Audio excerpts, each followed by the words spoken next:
გამარჯობათ, მოგესალმებით ჩემო არხის მაყურებელო. დღეს განაცხადოთ სპორტულ ნამბერს სიახლეებს სპორტის შესახებ, თუ ამ კვირაში ჩატარებულ მატჩებს შესახებ და დღევანდელი მატჩებს. განაცხადოთ რა მატჩებია დღეს. დავიწყოთ პირველ რიგში პრემიერ ლიგით.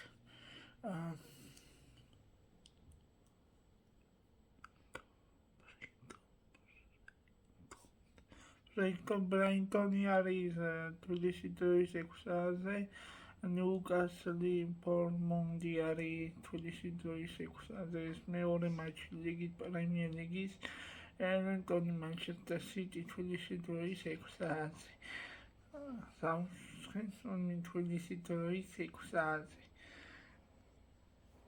ანტონ ვილა და ნიუკასლი თბილისში დროის 9:30-ზე ჩემო არხის მაყურებელო. ეხლა კი რა შეეხება უცე გადავიდეთ ჩვენს ლიგა 1-ში, მოგახსენებთ რომელიც დღეს ამ მატჩში შემოგთავაზებს. ლიგა 1-ში ერთი საფრანგეთის ჩემპიონატში დღეს ამ მატჩი გაიმართება.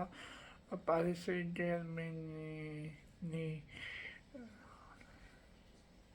მონაკო სტრასბურგი, პარი სენ-ჟერმენი თბილისში დროის 9 საათზე, მონაკო სტრასბურგი 5 საათზე თბილისში დროის, მარსელი 3 საათზე და 5:12 დაიწყება ჩემო არხის მაყურებელო. ეხლა ბუნდესლიგას შეეხება. ბუნდესლიგა ბაიერნი 7:30-ზე, ასე შემდეგ მაინცი 7:30-ზე თბილისში დროის. ეხლა სერიათან დაკავშირებით მინდა მოგახსენოთ, რომელიც ამ მატჩი იქნება ლუჩესკას მომსა ნაპოლის 8 საათზე თბილისში დროის და დღეს ნაპოლი მოგების შემთხვევაში მხოლოდ ჩამორჩება 3 ქულით ინტერს. ეხლა მე მინდა გითხრათ, აგერ ვალენსია რაიო ვარეკანოთან ჯერჯერობით თითქმის აგებს და სერია დავასრულეთ და ეხლა შემდეგი რა შეეხება არის ესპანეთის ლა ლიგა. ჩემო არხის მაყურებელო, 0-ს აგებს ვალენსია, ბარსელონა სელტა თბილისში დროის 18 საათზე და 15-ზე. შემოგთავაზეს სელტა სპორტი არხებიდან ან-1 ან მეორე მესამე ჩემო არხის მაყურებელო. ეხლა კი მალიორკა ლეგანესის 9:30-ზე, მადრიდის ატლეტიკო ლას პალმასში 11 საათზე ჩემო არხის მაყურებელო. ეს 3 მატჩი იქნება დღეს ლა ლიგის შემოთავაზებით. მხოლოდ ამ კვირაში 3 მატჩია. ეხლა მე მინდა უცებ გითხრათ სათქმელი. როგორც ვიცით, არსენალი 73 ქულით მეორეა პრემიერ ლიგაში, ლივერპული უკვე 13 ქულით პირველ ადგილზეა და სულ 7 ტური დარჩა ჩემო არხის მაყურებელო. აქამდე მე მინდა გითხრათ, როგორც მოგეხსენება ძალიან დაზაბრძოლაში 2-0 იგებდა უნაიტედი და წარმოიდგინე თითქოს რაღაც ალბათ ცოტა იყო ის ადამიანები კარგად განწყობილები, რომ ლიონი ამ თამაშში მოაბრუნებდა და მე მჯეროდა რა თქმა უნდა და 2-2 გახდა 78 წუთზე, მაგრამ ეს რა თქმა უნდა დამატებით დროში შერკიმში აგდო გული, რომელიც გახდა 2-3 და საერთო ჯამში 4-5 იგებდა ლიონი და არამედ ნაკრები ფოფანა წაიქცა საჯარიმოში პენალტი მოიპოვა და ლაკაზეტმა 2-4 გახადა და მე მინდა გითხრათ, დაახლოებით 12 წუთზე უკვე რომ მქონდა თითქმის მიყვანილი ლიონს საქმე, რომ გასულიყო ნახევარფინალში. დაახლოებით სადღაც 3-4 წუთის მერე უნაიტედმა მოიპოვა პენალი გაქვით ერთი გოლი 3-4 გახდა და უეცრად 4-4 და დამატებული 5 წუთიდან დარჩენილი დრო კომპენსირებულ დროში ჩაეტია უნაიტედ და ხაი მაგუარემმა მაგარებულთი თავორებულთი გაიტანა და მხოლოდ 2-4-დან 5-4 მოუგოდა საერთო ჯამში 6-7 დამასხნა ნიონი და ძალიან ცუდი ამბავიც არის, მაგრამ მე მინდა ვთქვა, რომ რაღაც შეცდომები დაუშვა ჩვენმა აქედან გამომდინარე შემარხენებული შერქიან და გაიყვანა ჯერეთი და ლიონი მოეშვა უკვე თამაში, რადგან ეგონა რომ მატჩი ბედი გადაწყვეტილი იყო, რომელიც წარმოიდგინე 13 წუთიდან 3 წუთი გაუტანა მანჩესტერ იუნაიტედმა, რომელიც საერთოდ ჩადონებულები იყვნენ ფანები, ვაფშე არ იცნობდა ხმა და ყველანაირად ჩაჩუმებულები იყვნენ მათაც, იმიტომ რომ ლიონს სამწუხაროდ ლიონმა ეს ვეში ინაჩუნა და იქ არ იყო საფინალო ამბავი, მაგრამ საჯმა ისე მიჩნია მხოლოდ და მხოლოდ ეს დაგხვევას და მეტი აღარ დარჩენია ის, რომ ეხლა ლიონს აქვს თავარი მიზანი, რომ 4-ია და მეორე ადგილზე, მესამე ადგილზე მაინც დაასრულოს და მომავალ წელს ჩემპიონთა ლიგაზე ითამაშოს და მოიპოვოს თამაშის უფლება. ამისთვის კი საჭიროა ლიონის გამარჯვება, უპირობო გამარჯვება. აქედან დარჩენილია 6 ტური უკვე საფრანგეთის ლიგა 1-ში და პარი სენ-ჟერმენი ჩემპიონია პირდაპირ ასე ვთქვათ თავის ჩემპიონატში საფრანგეთის ლიგა 1-ში მხოლოდ და მხოლოდ პარი სენ-ჟერმენს 74 გოლი აქვს. ლიონს კი 51 გოლით მეოთხე ადგილზე იკავებს და ძალიან საინტერესო განვითარდება მოვლენების საფეხბურთო ბრძოლაში. აქ 3 გუნდია ბრძოლაში, მეორე ადგილისთვის ბრძოლა მიმდინარეობს, აქ ჯერაც არაფერი არაა დასრულებული. აქედან გამომდინარე, მხოლოდ და მხოლოდ ეხლა ლიონს ერთადერთი შანსი იქნება და პრიორიტეტი იქნება იმისთვის, რომ ითამაშოს და მაღალ ადგილებზე ავიდეს, რათა ჩემპიონთა ლიგაზე შეძლოს მომავალ წელს გამოსვლა და წარდგეს ლიონი კერძოს. ამისთვის კი, როგორც მოგახსენეთ, თავარი პრიორიტეტი მათმა იგი იქნება უკვე ლიონისთვის და ძალიან კარგად გამოიყურება თქვა ჩავთვლი დაწყება სეზონი ძალიან ცუდად დაიწყო 2 მატჩი ჩააგდო თამაშები, ერთი ფრესკი, მაგრამ მერე ამოგაჩა ლიონმა და აგერ კი ვხედავთ, რომ მეოთხე პოზიციაზე 51 ქულით, 51 ქულით მეოთხე პოზიციაზეა დღეს მოგების შემთხვევაში სესტენტიენთან, რომელიც რურიკო დავითაშვილსაც ძალიან მაგარი მონაგარი აქვს. ზურიკო დავითაშვილს ამჯერად 7 გოლი და 7 საგოლე პასი მისანგარიზე. გიორგი მიქავწაძეს კი რა შეეხება 9 გოლი და 6 საგოლე პასით გამოირჩევა ლიგა ეს მომლადრებში და ეხლა კიდე პრინციპში ხვიჩასას რაღაცა ხვიჩასას 2 გოლი და 3 ასისტი გამოირჩევა კანტონი კაც და როგორც მოგახსენეთ ჩემო არხის მაყურებლებო დავიწყოთ სერია თვი უკვე ყველაფერი სერიაშიც ხდება 3 ქულის ჩამორჩენა და მოგების შემთხვევაში ძალიან დიდი შანსია ნაპოლს გაუთანამდეს ქულებთან რაოდენობით 71 გოლა. ასევე მე მინდა გითხრათ, რომ დღეს ბარსელონა მოგების შემთხვევაში მადრიდის რეალს გადაასწრებს და 10 ჩამორჩება მხოლოდ და მხოლოდ ძალიან სულ მდგომარეობაში იყოფება ვიცე-ჩემპიონი მადრიდის რეალი, რა თქმა უნდა, იმიტომ რომ 63 გოლით მეორე ადგილზე იმყოფება და სულ რაღაც ბარსელონას დღეს კიდე შესაძლოა განიცდის უპირატესობა და დიდი ნაბიჯი გადადგას, ასე ვთქვათ, საჩემპიონო ბრძოლაში, ლა ლიგის ჩემპიონობისთვის ბრძოლაში გადადგას დიდი ნაბიჯი. დღეს ვიგოს სერტა შეხდება, როგორც მოგახსენეთ სტეგან, უკვე აღარ გამეორდები ამასთან დაკავშირებით, ჩემო არხი მაყურებლებო.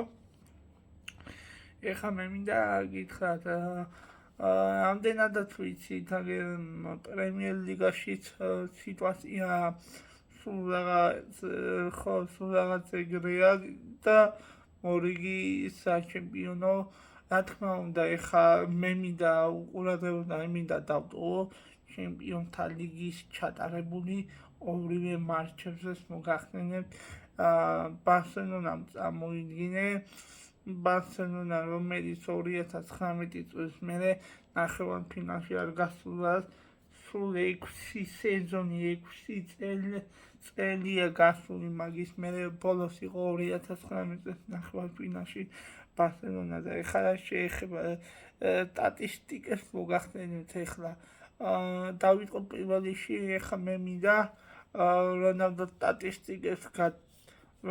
სტატისტიკებსაც მოგახსენებთ. კრისტიანო რონალდო, რომელიც შესანიშნავ ფორმაშია, პორტუგალიელის 955 გოლი, ასევე ვთქვათ, ლიონელ მესი მათ დუბლი მიითვალა და ძალიან მაგას სეზონს ატარებს. ეს ორი უდიდესი ვარსკვლავი, რომელიც ჩემთვის პირველი ფეხბურთელი არის სოფლიოში, თელ სოფლიოში, ჩემო არხის მაყურებლებო, მესი, რა თქმა უნდა და მესიმ უდიდესი რაღაც შეძლო, იმიტომ რომ ლიონელ მესიმ წამოიდგინა, ჩემო არხის მაყურებლებო, ყველაფერი დადო იმისთვის, რომ მოეგო მორიგი სოფლიო ჩემპიონატი, რომელიც 18 დეკემბერს შედგა ფინალი, საფრანგეთი, არგენტინა, საფრანგეთი 3-3 მორჩა და წამოიდგინა პენალტებში კი ემილიანო მარტინესმა და არგენტინის ნაკრებმა აჯობეს, რა თქმა უნდა, ჩემო არხის მაყურებლებო.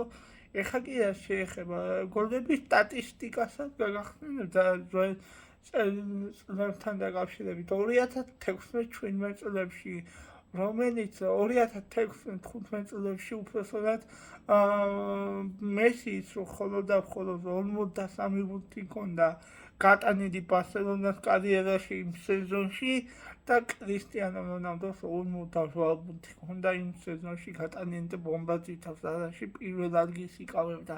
ჩემო არხის მაყურებლებო და ამ ორ ფეხბურთელს ჩემი აზრით არ გამოჩნდება ჯერ ერთი ის კაციც, ვთქვათ, რომ მავხრის ტექნიკური მოთამაშეები კი არის რამისი ამალი, არის რამოდენიმე ფეხბურთელი და კიდევ მინდა ვთქვა, რომ აქედან გამომდინარე მე მინდა გითხრათ, მე მომამზადებ შემდეგ საინფორმაციოს თან დაკავშირების შემდეგ ვიდეოს ვავტვირთავ, აუცილებლად დაგპრინტებით ჩემო არხის მაყურებლებო, ვის როგორ სტატისტიკა აქვს და გახსოვს ალბათ იგივე 2015 წელს ბარსელონამ სევილიას მოუგო პენუებამდე მივიდა დასაქმე დამატებითი მხოლოდ პირდაპირ ანგარიში მოუგო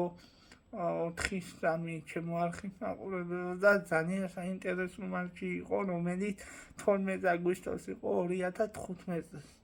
ჩემო არხის მაყურებლებო, მთელი სოფლიო, ასე ვთქვათ, მთელი სოფლიო მისკენ იყო მიმართული სუპერთასის მატჩთან დაკავშირებით, რომელიც თბილისი დინამოზე ჩატარდა ეს ისტორიული შეხვედრა.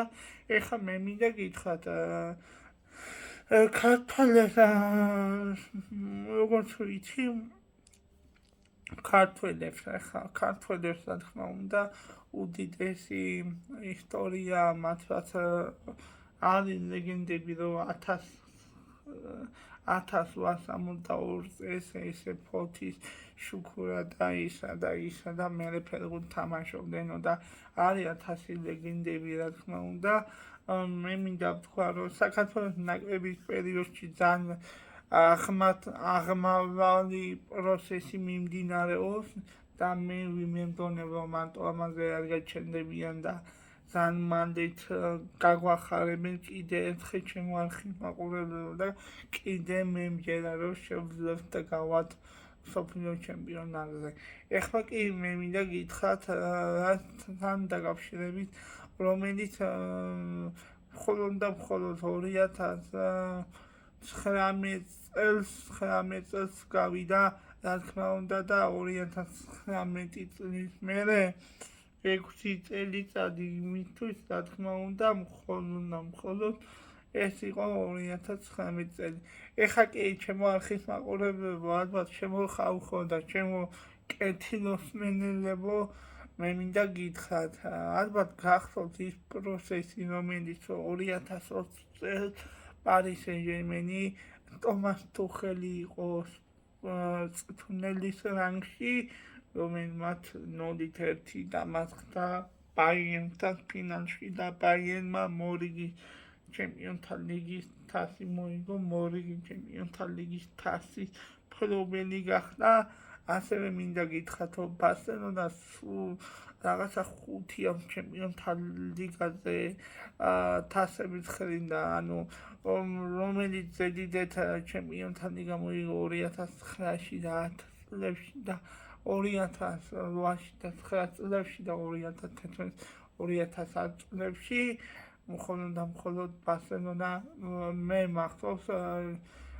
ჩემი გამომდინარე ჩემო არხის მაყურებლებო როგორც შეგვიდით ამას მოვიძიებ კიდე ახალ ინფორმაციებს კიდე და შემოგთავაზებ ჩემ მოსაზრებასაც ეხლა კი რა შეიძლება ბარსელონამ მე მახსოვს 3 წელი მოუგო უნაიტეს რომელიც უნაიტესაც საუკეთესო წვრთნელი ყავდა ფერნანდო რასკი წავიდა უნაიტედი 2013-12 წლების მერე პრემიერ ლიგის ჩემპიონი აღარ ყოფილა ჩემო არხის მაყურებლებო და უნაიტედში თითქოს რაღაცა შვილებაა საჭირო და რაღაცა ენერგიის შეტანა და სხვა ფორმატის შეტანა უნდა ამისთვის კი საჭირო გუნდის მენეჯმენტი გასწორდეს და გუნდში ახალი სასიცოცხლო ფეხბურთის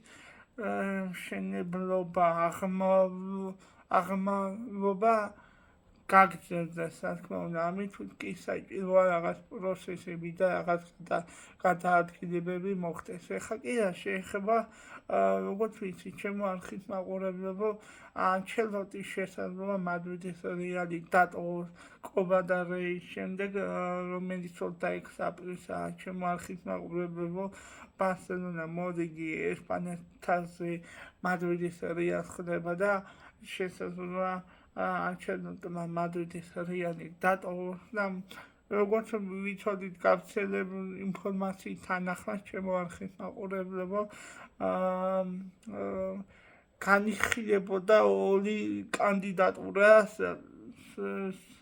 წვრთნელის პოსტზე ეს იყო ჩაბი ალონსო განიხილება უბრალოდ და კლუბი რომელიც ლივერპულის წვრთნელი იყო ჩემო არხის მაყურებელო და გაგახსენდებათ ალბათ კლუბი როგორც ვიცით და როგორც წავიკითხე წყარო ინფორმაცია რომ კლუბი აღარაპირებს საკლუბო იმაში ჩაერთოს საწვრთნელო საქმიანობა დაუბრუნდეს სავარაუდოდ ეს არის დადასტურებული ინფორმაცია და კიდე რა შეეხება რომ ცვლილებები გარდაუვალია რა თქმა უნდა ჩემო არხის მაყურებლებო ეხლა კი რა შეეხება მე მინდა გითხრათ გამოიწერეთ ჩემი არხი და ლაიქეთ გააზიანეთ მაქსიმალურად ბერმა ნახოს რამდენად ხალისხიანად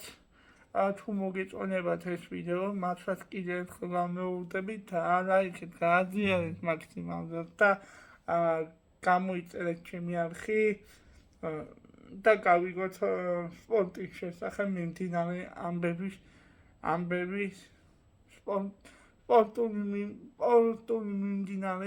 სპორტის შესახებ მიმდინარე ამბები გავიგოთ. ეხლა კი რაც ხდება სოფლიო სპორტთან დაკავშირებით.